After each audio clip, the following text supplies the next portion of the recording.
allegiance to the flag of the United States of America and to the republic for which it stands, one nation, under God, indivisible, with liberty and justice for all. All right, thank you. I will ask that you'll silence your cell phones or turn them off or whatever you need to do so they don't disrupt the meeting this morning. I remind all those in the audience and those watching by television, this is the first hearing of any rezoning, text change, or special exception request brought before us today. We will first hear a reading of the staff report for the case by planning staff and ask the applicant to provide a brief overview of the request. We will then give the opportunity for anyone in the audience to speak for or against that request or to inquire about the said request. The commissioners will have time for any needed discussion on the case. Once a motion is made, seconded by the commission, a vote will take place and a recommendation will be rendered. The case will go back to the planning department for their independent recommendation. If a favorable recommendation is given, then the case is forwarded to the city council with the two independent recommendations. If the planning department makes a recommendation for denial, the applicant will have 10 days from the receipt of a letter stating the denial to notify the clerk or council that they are requesting to be placed on city council's agenda. The City Council of Columbus will hold a public meeting, which will be called the first reading. Said council shall consider the case, review PAC and planning department recommendations, and hear discussion on the matter. Council will then make a final decision at a second public meeting, and that's called the second reading. All right, first thing on our agenda today, did everyone receive the minutes that were sent out, I think, for September 4th, 2019? Everybody have a chance to look at those? All right. Anybody have any changes that need to be made to that set of minutes? None? None said? Okay, we'll just consider those accepted. All right, we'll move on to our first and only case today, which is a special exception case. And this is EXCP 08196221. This is a request for special exception use at 1282 Rigdon Road. Current zoning is SFR 3, single family residential 3.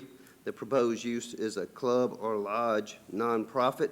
David Goldberg is the applicant. This property is located in Council District 1, Barnes. Now we'll hear from planning first with the staff report. Yes, sir. Special accepting use request to allow for a club or lodge nonprofit at 1282 Rigdon Road, Columbus, Georgia 31906. Access is or will the type of street providing access to the use be adequate to serve the proposed special use exception? Rigdon Road is a minor arterial road. It will provide adequate free flow movement. Traffic and pedestrian safety is or will access into and out of the property be adequate to provide for traffic and pedestrian safety. The anticipated volume of the traffic flow and access by emergency vehicles. Access into and out of the property in question will provide for adequate traffic and pedestrian safety and emergency access. Adequacy of public facilities or will public facilities such as school, water, or sewer utilities and police and fire protection be adequate to serve the special use exception. Services such as water, utilities, police, and fire protection are adequate. Protection from adverse effects or will refuge, service, parking, and loading areas on the property be located on screened or protected other properties in the area from such adverse effects as noise, light, glare, or odor. The property is surrounded by other SFR3. Noise, light, and flare and odor should be limited due to the nature of the facility. Will the hours and the manner of operation of the special exception use have no adverse effects on other properties in the area? The hours of the operation for this use will not have adverse impact on the neighboring properties in the area. Compatibility. Will the height, size, or location of the building or other structures on the property be compatible with the height, size, character, or location of buildings or other structures in the neighboring properties? The structure's height, size, and location should match the uses found in other SFR3 properties. This is Council District 1 Barnes. 70 property owners within 300 feet of the property have been notified by mail of the proposed special use exception. The planning department received 2 phone calls regarding these emails regarding the special exception. And those phone calls were just inquiries about it. They didn't oppose or deny it, and there's no additional information. All right, thank you, Mr. Renfro. Are there any questions in planning? Mr. Brandon? Just to be clear, because the agenda states one case number and what's in Trello and what's on our report, this is EXCP-10-19-6639. Is that correct? It is. Okay. Just for the record, because the agenda does not have Yeah. the correct. Thank y'all. Yep, thank you. All right, thank you, Mr. Brandon. Any other questions of planning, commissioners? All right, that said, will the applicant please step forward to the podium here and give us your name and address and what you're planning to do here, please? Good morning. My name is David Goldberg. Hold on just one. Is that one off? There you go, he's got it. got you. Go ahead. Little Thank you, Mr. Goldberg. My name is David Goldberg. I'm the Chief Operations Officer for the Muskogee County School District. This is a school district property. We are looking at, we have an offer from our friends with the YMCA so they can develop that property, to build a new facility. We need the special exception as part of our dealings with the YMCA, so the zoning can be correct, so they can develop it. Okay. All right. Any questions, commissioners? All right. Thank you very much, Mr. Appreciate Goldberg. it. Thank you. All right. That said, is there anyone in the audience who'd like to speak for this case? Please come forward, please, sir, and state your name and address for the record. Morning, sir. Sir, will you cut on your mic? I'm sorry. You just leave it on. Thank you. Okay. Good morning. My name is Alice Cazot. I live at 1265 Rigdon Road, across from the property that we're trying to rezone. I have a few questions. One is the letter I got about the rezoning. Has one area where they plan to put the property at, but all these other houses right here is inside this black area. Is it just one area getting rezoned, or are they going to rezone everything within that circle? The center section is the area, the only area that's being rezoned. The circled area is the area that we have to send out notifications alerting you of the rezoning or special exception. Okay. No one access. It says that Rigdon Road is a minor arterial road. It will be provided adequate free flow of movement. Has anybody to study on that? Because in the morning, when I have to go to work, I have to leave early because of the school traffic. It blocks my driveway. I can't get out unless I leave to go to work early. Now you're going to put a YMCA across the street from there, so you're going to have the school traffic backing up and people trying to get in the YMCA. The traffic report we have is from 2018. It says that the level of service for Rigdon Road is a B, which is acceptable under Columbus ordinance. We try to strive for C, A, B, or C, so that it would fall within the range of acceptable. But it's still going to affect the neighborhood because, like I say, I have to go back up, go across my grass, go across my neighbor's driveway to try to get out because the school is backed up. Right. So how is that going to be handled for the neighborhood? So it's going to back up further on down the road then. Right. And it would be, that would fall on the school and the YMCA to monitor that. Okay, so it's not going to be, so we have to wait till it happens to get it fixed. Correct. Okay. Number 2, traffic and pedestrian safety. It says access to and out the property is in question will provide for adequate traffic, pedestrian safety, and emergency access. Again, if traffic is backed up, emergency access is going to be a problem. How many hours of the day is the traffic actually backed up there? In the First morning? thing in the morning from 07 to at least 8 o'clock, and then in the afternoon, the traffic coming out. And if you, on Rigdon Road at 4, the traffic from Macon Road and Winton Road comes up Rigdon Road, and people getting out of school from Carver and them coming down the road, it's heavy traffic. Okay, so basically 2 hours of the day? I mean, that's pretty, That's what affects most of the people that live in the neighborhood. right, and that's the hours they have to pretty walk in similar and for all of Muskogee County is basically for 1 hour in the morning and 1 hour in the afternoon. Traffic is going to be bad. So almost going to have a school there and YMCA and the Aquatic Center. Right. Mr. Chair, can we call Yes, we Mr. are. We are. I was just going, Mr. Goldberg? yeah, I was going to let this Okay. gentleman kind of finish up what he's doing. Also, the hours of operation. Okay. What time are they open in the morning? Well, we're going to get those questions answered here in just a minute. Okay. That's all I have. I just need these answered. And also, I have the sketch here where they said, put the signs. Where is the entrance to the parking lot? Is it going to be on this road, or is it going to be on Rigdon? The YMCA will have to answer for that. Yes, sir. All right. All right. Thank you. Thank you, sir. Now, are you representing the YMCA? If you would state your name and address for the Good morning. record, please. My name is Mario Davis. I'm President and CEO of the YMCA.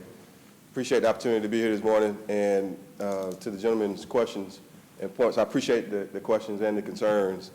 And some of this is still under development, and so I think you just referenced a site concept. So that's subject to change. So the first thing I want to say is that's not final. But with regard to the traffic, I live in the neighborhood too, and the traffic is bad in my neighborhood in the morning and the afternoon as well. And it's like that in most neighborhoods where there's a school nearby, but we deal with it. But in terms of operating hours, this site will likely open between 5 and 6 a.m. and close at 8 or 9 p.m. And the hot points, busy times of the day for our facilities are usually between 6 a.m. when we see a lot of volume, and then at lunchtime between 11 and 12, and again between 5 and 6 p.m. But we've planned 2 entry and exit points is what we're hoping to do. One entry off of Claremont and then another one off of Rigdon Road to handle some of the issues with traffic. Okay. And when do you see like you say, you open at 6 a.m.? Right. How long are they generally in there for? Like an hour and then It's leaving an at hour, 7? an hour and a half, Okay. generally speaking. All right. And I'll give you a good example. Our downtown location, the Thayer location, is 30, 40 yards across the street from downtown elementary, Magnet Academy. Now, there's some different elements with regard to traffic and so forth, but we're 30, 40 yards across the street from the school. We have no issues there, none. In fact, we deal with limited parking there because there's not much surface parking at the downtown location, but we don't have issues with traffic and congestion there. And then you're dealing with a lot of the other elements when you're talking about businesses and so forth, people traveling downtown to work, and we've not seen any issues Gotcha. at that location. Okay. I have some other questions. Mr. Reese? Yes, I just wanted to, Mr. Goldberg, do you have a particular department or entity with the school district that addresses community concerns like the gentleman here about the lineup for, because I've gone down Rigdon Road in the afternoon, in the morning. I know exactly what he's talking about.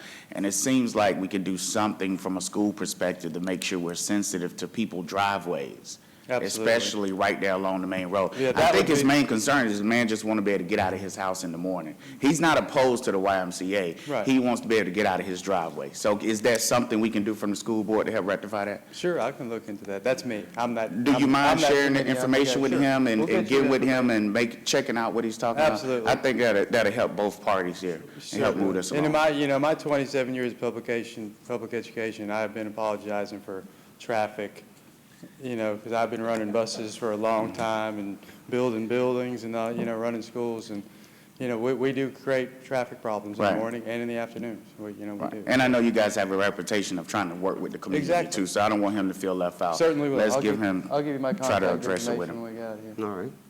All right. Thank you, Mr. Dudley. Did you have a question? Well, mine is as much for Mr. Renfro as for anybody. The site is zoned SFR3 now. Do you have an idea how much worse the traffic problem would be if the Y is put in under the special exception as opposed to how it would be if the site were developed as SFR3? Because it seems like that could be done without a rezoning, and it would also, had the same sort of traffic issue? Based on the traffic report, the total projected, if it remained SFR3, would be 8,048, with it being rezoned to, with the special exception, it'd be 8,067. That's trips per day or? Trips per day. Okay, so basically the Basically same. the same, Right. Yeah. Okay. Yes, sir. Okay. Any other questions? Mr. Greenblatt? Yes, this is for the applicant. The gentleman did bring up the signage that's there, and I know there are 3 signs. Of course, 2 of them are actually on the Claremont Road side. Are those signs going to be lighted, or how would they be presented so it doesn't bother the Yes, next door neighbors? And I want to be clear again, that's a site concept. Correct. And so that is not a final design. I can assure you that our board has talked about safety and lighting in that area. And whatever the local law requires, we're going to meet that and exceed it. And so it'll be well lighted there for sure, safe and secure. And so, I mean, that's our commitment as a YMCA. Whatever the law requires and even exceeding that is our commitment for that area, for sure. Okay, very good. I just want to make sure we addressed all Oh, the gentleman's absolutely. concerns. Yeah. Great, thank you. Yes, sir. Thank you.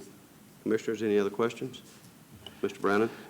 Mr. Renfro, just on the traffic side, when they get through, when they're getting ready to get their construction permit and things like that, will there have to be an enhanced traffic study or something done, or of how this building will impact that? And then y'all will make recommendations or requirements to the developer for traffic? That can be required. Engineering would require that once they actually submit the plans if they deem it necessary.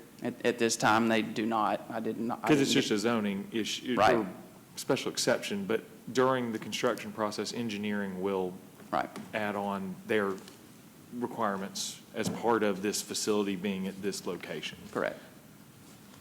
Thank you. All right, thank you. Any other questions? Commissioners? All right, is there anyone in the audience that would like to speak against this case? I think we've heard from, yes, sir, will you please come to the podium and state your name and address for the record, please?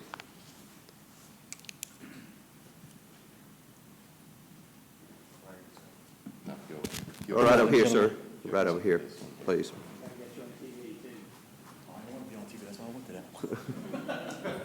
Good morning, gentlemen. How y'all doing today? Good. I'm not 100% against it. I'm just more curious. This is a neighborhood, and sometimes I feel like neighborhoods should stay neighborhoods. The school is part of the neighborhood because they are teaching our children, but I'm not sure 100% what is the YMCA, what they're actually doing there. Like, what benefits will it have for the neighborhood and for the community? Okay. Well, what we could do is get our gentleman from the YMCA to come up and address that for you. Can you come up and tell them what kind of services you guys I'll be plan? happy to share that. As the CEO, you should be able to share that, right? There you go. I'm salivating at the opportunity. So great question. And so let me just tell you in sort of a nutshell what we plan to do. So this new Midtown YMCA will be the A.J. McClung Midtown YMCA. And so if you're familiar with what we do today at our A.J. McClung location on Martin Luther King Jr. Boulevard, you know that it's program on. And so we run a full after-school program there.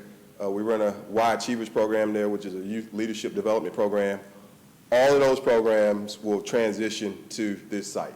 And so today we serve 150 kids on average per day at A.J. McClung location.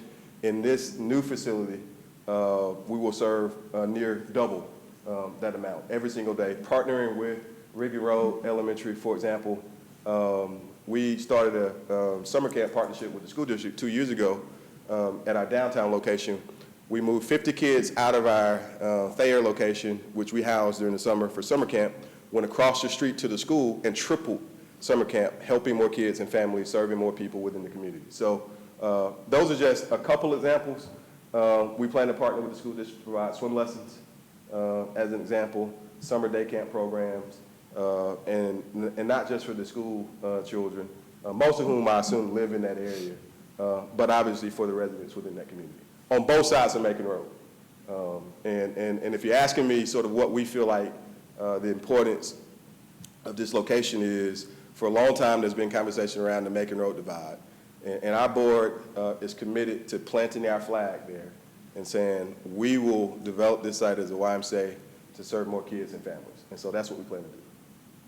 So we feel like it'll blend in seamlessly with the community. We don't want to be bad neighbors. In fact, all of the neighborhoods that we serve today, the Y fits in beautifully and enhances what the communities do. And we plan to continue to do that, for sure. And I'm sure you have your programs on focusing on safety as well. Yes, sir. Absolutely, number one. I mean, our three core sort of tenets at the Y: youth development, healthy living, and social responsibility. And at the top of that is youth development and safety and security being primary. For sure. Does that answer your question? Yes, sir. Okay, great. All right, thank you very much. All I'm right. sure Mr. Davis, they're always looking for volunteers. They'd be glad to have you come over and help them out. There you go. All right. Yeah. All right, is there anyone else in the audience like to speak for or against this case? Please come forward at this time. All right, so please come to the podium.